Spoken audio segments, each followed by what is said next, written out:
hip hinge and a Romanian deadlift with the band. Stand with the feet hip distance and the band underneath the feet, holding the band with some resistance there. Unlock the knees and then fold at the hips, allowing the band to recoil a little bit. And then as you return to the straight position, there's a stretch through the band.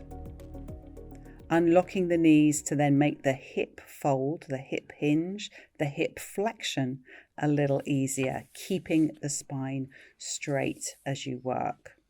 And using the resistance of the band to feel the work through the back of the body as you return to the standing.